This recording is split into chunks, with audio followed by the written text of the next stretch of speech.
think massive, start small. Think massive, start small. Make sure that small thing works, and then add to it, and then add to it, and then add to it. And make sure each building block works. And the cash flow is still king like any other business. Global Socialpreneurs is brought to you in part by Positive Talk Radio, KKNW 1150 AM in Seattle. Check them out at www.positivetalkradio.net. Welcome to Global Socialpreneurs, a one-of-a-kind talk show showcasing expert social entrepreneurs. Learn their stories and their secrets to creating a sustainable impact. Now, here is your host, social entrepreneur and Scottlin.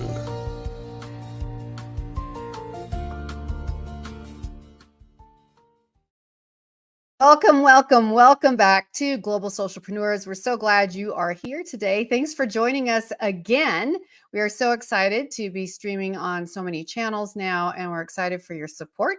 And we'd love to hear from you. So you can find our info, drop us a line. We'd love to hear from you. My name's Ann Scottlin, and what we're doing at this show is we're talking about global social entrepreneurship. What does it mean? We're trying to create more awareness around this conversation and talk about how you and people you know can get involved in social entrepreneurship, why that's so important, and hear from incredible people who are doing it now and have been doing this for a long time, who can give us some advice about how it works and a vision for the future. So today, my guest is EddieCapstick. I've been looking forward to having him on the show for a while. You're going to love Eddie. He's a London-based social entrepreneur doing work on a global scale, and he works in the digital industry, which he also brings his academic and legal background, which I discovered when I was looking up stuff about Eddie. Eddie is the founder of Worthwhile Studios, building digital games for good. We definitely want to hear more about that and about some of the work he did with Google's social innovation projects.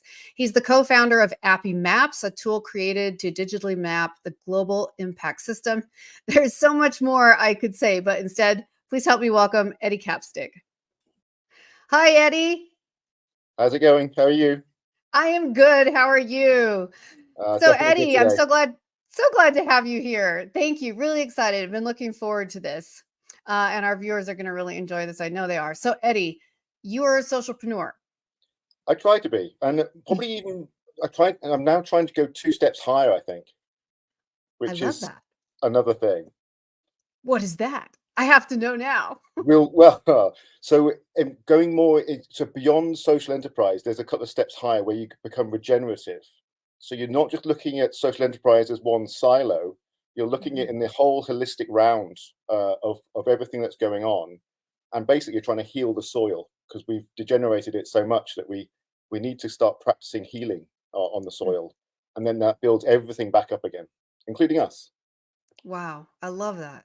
That's really amazing.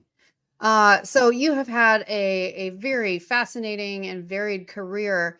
When did the subject of social entrepreneurship first get your attention? I'll give some context. So I was part of the dot-com boom, building e-commerce stuff. And we floated in 2001 for £240 million at London Stock Exchange, or AIM. But that quickly turned, and that we lost a lot of our share price. But in the end, I quickly went to Nepal, and I was there on business and stuff, doing other things. And I went on the Kathmandu FM, did some silly things, and then they turned it into blind date. And I had to ask the question of the people of Kathmandu who would call up on a boy line and a girl line. Like, it's really progressive for 2001. I haven't seen it elsewhere. And I asked them, what's the naughtiest thing you've ever done? So people called up, and the naughtiest thing was actually from a guy who'd locked his uncle in the toilet on his uncle's wedding day, which is pretty naughty. That's pretty bad. But the one that got chosen, and I got the sound engineer to choose it. She was a girl. She was a model. She'd had a fight with a photographer because she didn't want to do something, and she was being a little bit of a diva. She sort of said. So that was quite naughty. So I went on a blind date with her, and she was lovely, and we've met up a couple of times afterwards. But it was the restaurant we went to that probably changed my life. So as we walked in, we were given menus which just had pictures on it, right? And Oh so yeah. all we had to do, we sat down, and there was a small smirk on her face, like something's going on that I don't know about that she does. And I go, okay, tell me what's going on with the pictures. This isn't normal, is it? And she went, no. When the waiter comes, all you have to do, don't say anything, just point at the picture of the food that you want. Why? Because all the waiters are deaf and dumb. They've turned their disability into an ability, so it doesn't matter what language you speak, you would just have to point at the food. That changed my life completely. It's like suddenly anything is possible if you just have the right mindset. Wow. Wow. That is amazing. And Yeah. then from that incredible story, what attracted you to social entrepreneurship as opposed to, let's say, just a traditional sort of career in nonprofit work? What really got you Right. about social entrepreneurship? So I was doing a PhD at UCL in London, and it was Good on school. people who are addicted to computer games, video games. And I was particularly looking at immersion and how do people get to the flow state and stuff. But there was an event that came up, and it said focus on the positive. So you had to pitch an idea based upon your research that you might win some money at. So I pitched an idea that was basically a a way of doing advertising that was for good, rather than the necessary evil that everyone thinks it is. So it was, again, it was on a screen. So here, and on the screen there would be a video playing like normal, but this a little coin would get bigger. The longer you watch these good videos, it's only for B Corps and social enterprise and stuff and charities, but the coin would get bigger on the screen. So surrounding the outside here, you could swipe the coin to that good cause, that charity, this thing you want to help fundraise, and do it that way. And I think that's still a paradigm that's still waiting to happen, I think. Wow. So That's I really won some money for exciting, that, and actually. suddenly I wanted to find, other people doing social enterprise, and that kickstarted. I stopped doing the PhD. I didn't finish it, partly due to health reasons as well. But yeah, that really that got me the bug. Um, Wow. yeah. That's so exciting. So clearly, and you've been doing this now for quite a while. So what is it about social entrepreneurship? What do you think it can do for the world over the next 10 to 20 years? What is your vision? What do you think is possible? So personally, I think it can take away the feeling of, when people use that phrase, it's just business, which means they're selling their grandma, right? Nothing is just business anymore. Everything should be personal. Everything should be, making choices, not just for you, not just for your family, but or the whole supply chain. So I think when it comes to social enterprise, that's what I mean by the next two steps. Some social enterprises just focus on one issue, and it's just a little slice of the big pie that we need to live within this sort of planetary system. And so the more people make those better choices, then all the social enterprises can actually then band together and create a much more of a social system, whereby business is not just business. It is trying to really regenerate society and the planet itself at the same time. So we're all just much happier people, just buying things from friends or people we care about, selling to people we care about. Because when you walk into a shop and you know the owner or you know the person behind the till, it's so much better experience. Wow. It's just nice to be there with people, and growing things that are helping heal the soil at the same time, not using pesticides. I mean, these things, it's not that hard. It turns out. Mm-mm. It turns out that regenerative farming is actually sometimes cheaper than using all the pesticides and using all the stuff Mhm. all the fertilizer that people put on. And then you're not killing the rivers and you're not killing the soil. And wow, so who knew you'd have to plant like companion plants next to other ones that will help to, the nettles will stop this and the things will stop that, and they'll help each other grow. And then you move the bands to the next field, and it's like, wow, we're really changing the way that we're thinking about it. I Um, absolutely love that. I love that. The companion plants. Anyway, yeah, that could be a whole yeah. nother episode because that's fascinating and I love talking about that. So speaking of agricultural environments, you spent some time in Hyderabad, India, working with Unlimited Hyderabad. and their social entrepreneur incubator programs. So as a social entrepreneur yourself, what was your greatest takeaway from that experience? So it was beautiful. So the organization I went there with was called Social Starters, which has now renamed itself Regenerous. Like so they've moved on, right? This was 8 years ago. And we went there, and it was the first ever event they did. And so it was brand new. I mean, it was the first week, it was a 6-week program. The first week was a boot camp to train anyone with any background, even a virtual background, that you could train them to be a social enterprise consultant. And then after that week, you'd then be paired up with local social entrepreneurs for another 5 weeks. And you got really quite close to the people that you were working with, because you spent most days with them. And you were running workshops with them. You were going through sort of your 1-page business plan, the marketing, the funding. And the guy that I and this other lady was put with, Abdul, he had an amazing story where his social enterprise was really based 8 hours away by train. So we went to his local village. No white people had ever been there before. So I was called Mr. Hollywood, and people would trail around afterwards, and the kids were so sweet.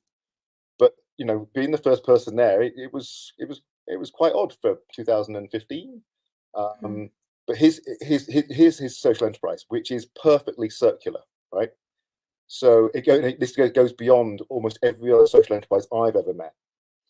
So it starts off with a weed in the local lake, which grows to full maturation in about 50 days. He hires men to take the weed out. So it's the first set of employment. And again, it grows back. And you're helping to clear the lake of mosquitoes and stuff. So there's real positive benefits of just doing that. Then the women take this weed and they cut it and they dry it in sort of on the land. And all the cuts go into a bio filter sort of thing, which then can be used to help local farmers. So even the cuts off the weeds are going to help. So there's no waste. And then the women from day 0 are paid, even though they know nothing about weaving, right? They know nothing about weaving, and they're paid to learn from day 0. And there's levels. So over the next 3 years, they then get trained to do more and more complex things. And then the beauty of it is they're also trained to speak English. They're also given business skills. And by the end of 3 years, they can either stay with what they're doing, or they can go back to their local village and set up in competition the exactly same company. And they are asked if that's what you want to do, or you can stay with us. It's up to you. It's fine. Wow. So there is no waste. It's completely circular, and it's almost spiral, because they're trying to spiral up the level of the impact they're having. And they're making beautiful mats and shoes and A4 sort of folders and binders and loads of different things. Bags. There's lots of bags. I like bags. That's good. Yeah. And the firm is called Alika, which in Hindi means weave. Huh.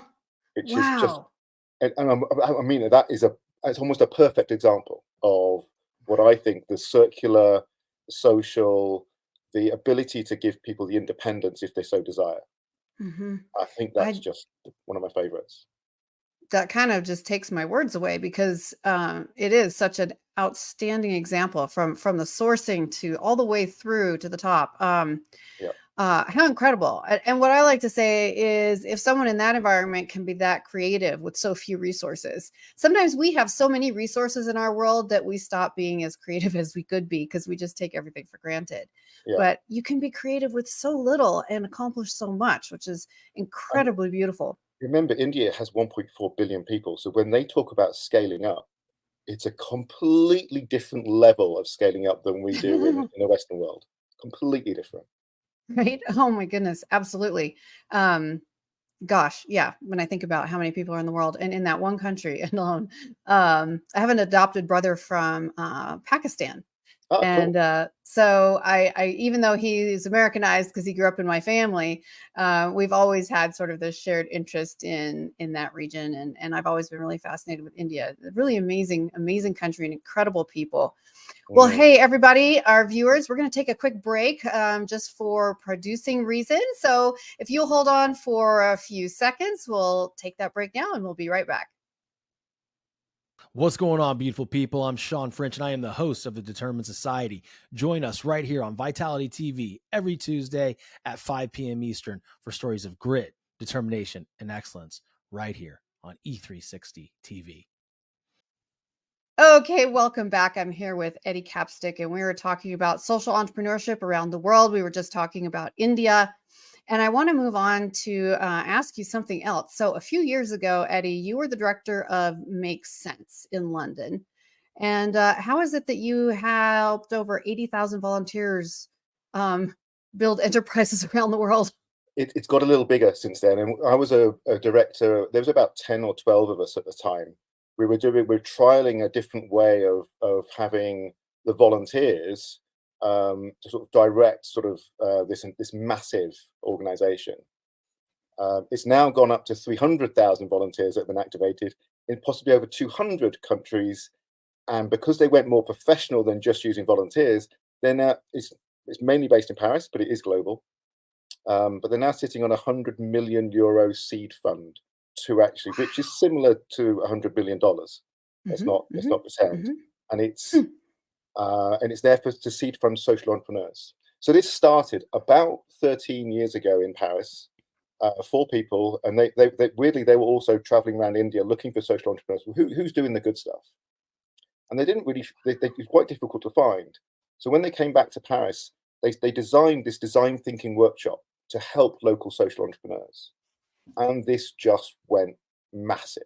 So there was hotspots everywhere, and all it took for one person to be trained was pretty quick. It was a few hours, and then suddenly they could then offer this design thinking workshop, which solved an issue, a small issue, not the whole business, but just solved an issue with a local social entrepreneur, and it was always free. It was free for the local social entrepreneur. It was free for all the volunteers who were there, unless we were doing a long weekend, and that's quite a different. That was an unconference festival, and we ran about 100 of those around the world. Wow. And I just got in. So when I was looking for social entrepreneurs, MakSense was the first organization I found, and went to their festival in London and fell in love with just such positive people. I classed almost everyone I met over those few years as a really good person, never mind friend. And most of them are still working. Especially the ones in Paris, they don't often leave. But if they do leave, they definitely come back. That's amazing. And started by 4 people. Yeah. Started by 4 people. That's incredible. And now one of them is on a program with Barack Obama. So he's doing sort of real leadership things with that sort of thing, and he's a climate activist. So he's big on activism. Another one has joined Extinction Rebellion, which again is all about activism. So they're not just thinkers, these guys. These guys are doers, and they're getting involved high and low levels. And it's really lovely to see this sort of grassroots meets higher echelons. It's great. That's incredible. And only in 13 years too. That's actually just absolutely mind-blowing. But I love this because this gives our viewers an idea of what is possible in a relatively short period of time. I mean, if you can go from 4 people to 300,000 in 13 years, specifically around the concept and practice and training of social entrepreneurship, what else could be possible? I know I talked to some of my friends who are always saying everyone in the world should actually be a social entrepreneur. You could almost do it. You could almost do it because in some way or another, we can all participate either in the social entrepreneurship in itself, either by being parts of the social enterprise, whether we're providers, buyers, employees, whatever that is.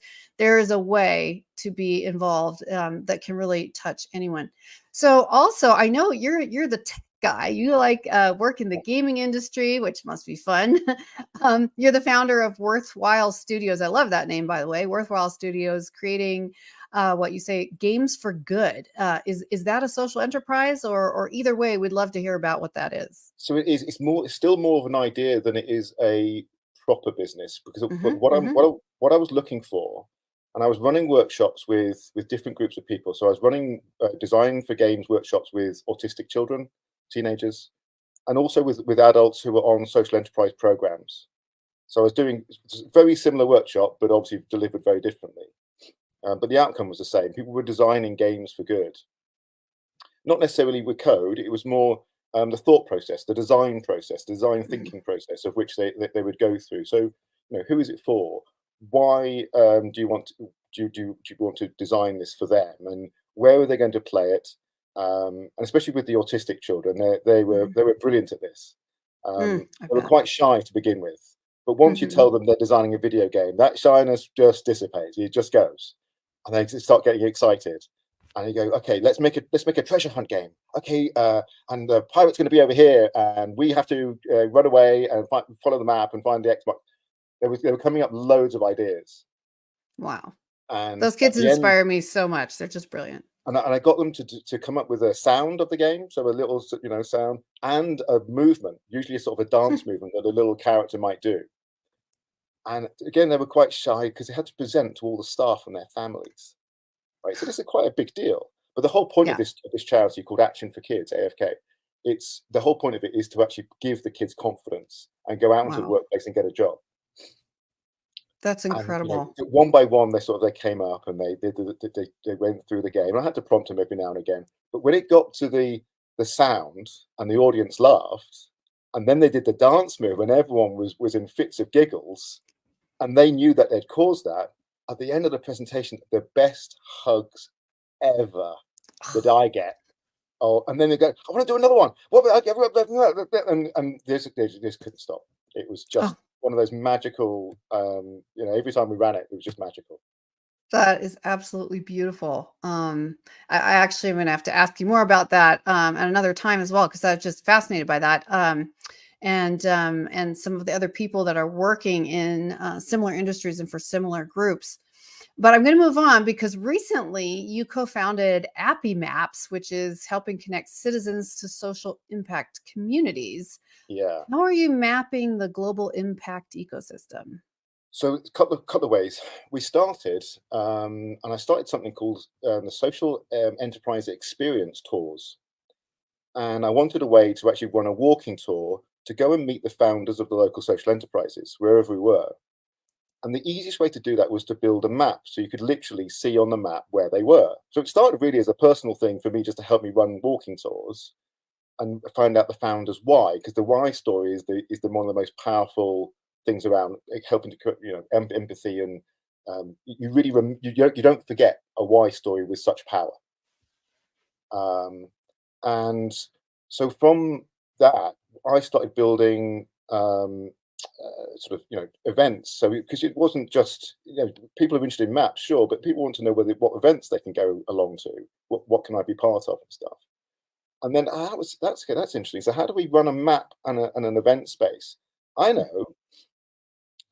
Let's create an app where you've got maps, events. Oh yeah, we can add we can add jobs in there, so people can get jobs in the social impact space. Okay, and then hang on, we could add products, and then we could do affiliated marketing, and then we could generate some money to help run this thing. And then hang on a minute, there's hundreds, possibly thousands of communities that want their own app, which will shut like a plastic-free communities all over the world. Imagine that you've got all the shops, the plastic-free shops. You've got all the events you might want to go to, that sort of thing. Plastic-free events, of course. Then you've got the news of what's going on around the world about new plastics that aren't plastic and they can be biodegradable. And then you've got products which are not plastic-based, and you can go and find that sort of thing. So imagine so the idea in the long term is to build that platform that can host loads of communities having their own app with all of those kinds of things within it. But we're looking for love that. We're looking for a CTO. So although I've got a tech background and I was developing e-commerce stuff, and my very first job was in virtual reality a long time ago, 1996. I was in a virtual reality lab. So it's coming back again now. So it's having its second revolution. And for our audience, bear that in mind. He's looking for a CTO. So I know a lot of tech people watch this show. So if you know someone that might love to get involved with this social enterprise Appy Maps, shout out to Eddie. His information is streaming here on the screen. Yeah, the reason it's called Appy Maps is because my co-founder, Gianpietro, is Italian. And he said, it's Appy Maps, yeah? It's Appy Maps. And it just was spawned from there. Yes, we've got apps. Yes, we've got maps, but also it's just Appy. That is wonderful. I absolutely love it. Even sounds fun. Wow, our time is flying. We have to take another quick break. So bear with us. We'll be right back with EddieCapstick. I think that the work that Scottlin is doing with Global Socialpreneurs is truly magnificent. I think so many times people are locked into this idea that we either can make an impact or we can earn an income, and it's truly possible to do both. And we don't have to have a perfect plan from A to Z fully baked of how we're going to get there. But I think that the idea that she's planting the seed and encouraging people to start where they are and to get into action right now and to truly collaborate with others to quicken the pace at which it takes to really learn, right? How to become successful global socialpreneur. I think it's fantastic. And I think the more people that can listen in and support and share, the quicker we get to building a brighter world together.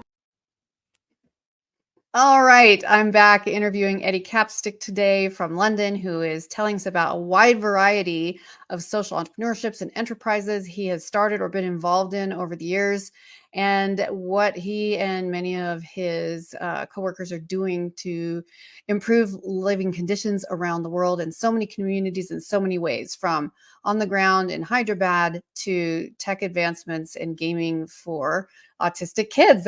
We've gotten so much more in already. I can't even begin to start, but I want to move up to what's happening now. So now you're co-creating a global map. So again, maps of eco-villages and regenerative communities.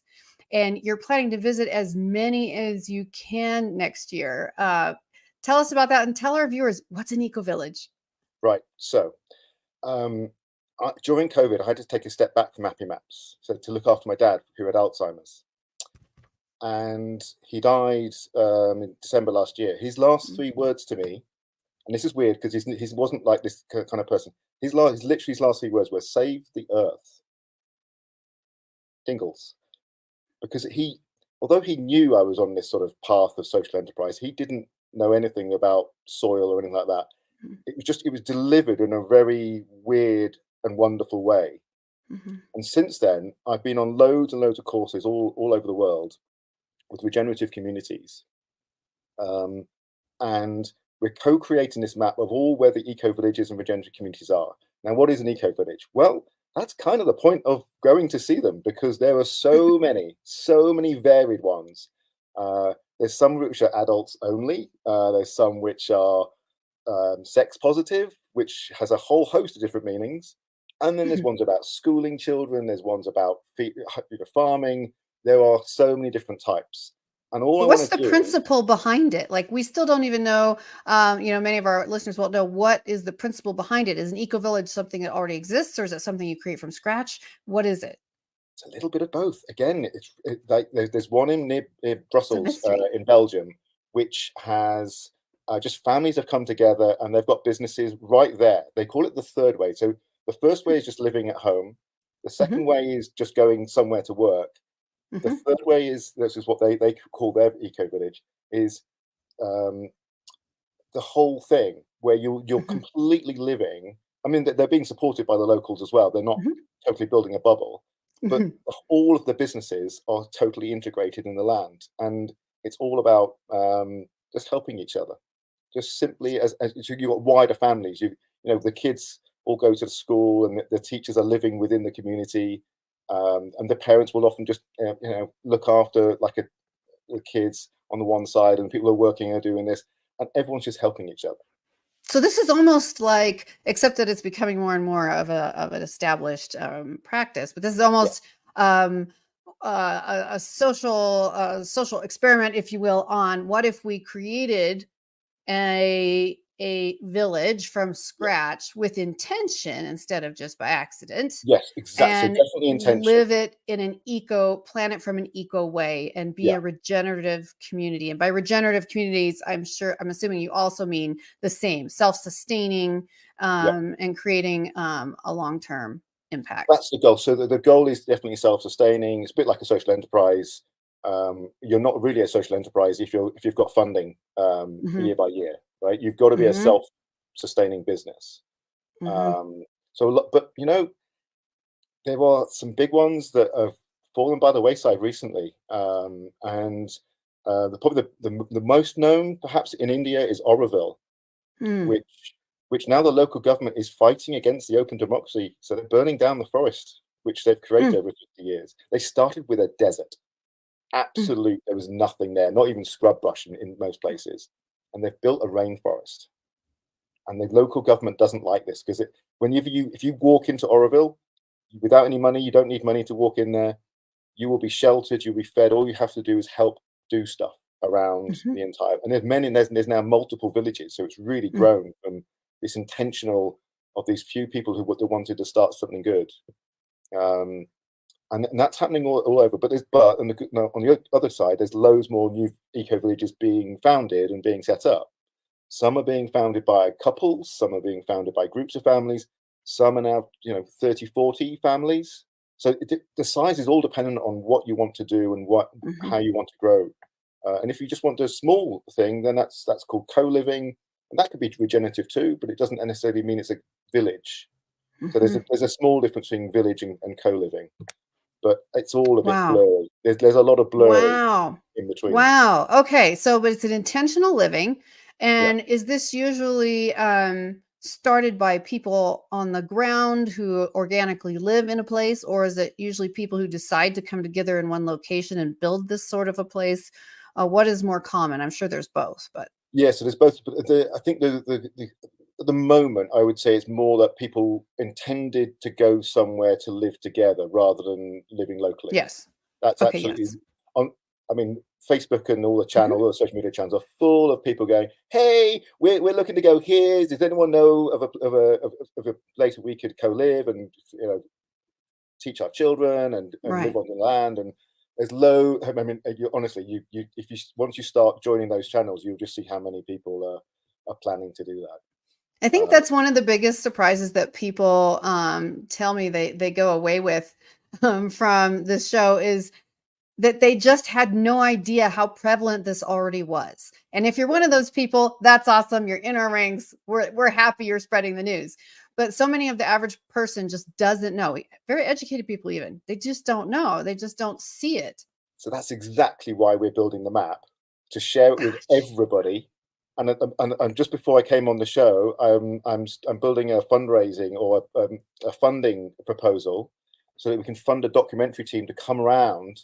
And when we could do I mean, we're global. We're not going to use any planes. We're going to be ethically traveling as much as possible. So we'll sail across to America. We'll sail across to Australia and New Zealand and stuff.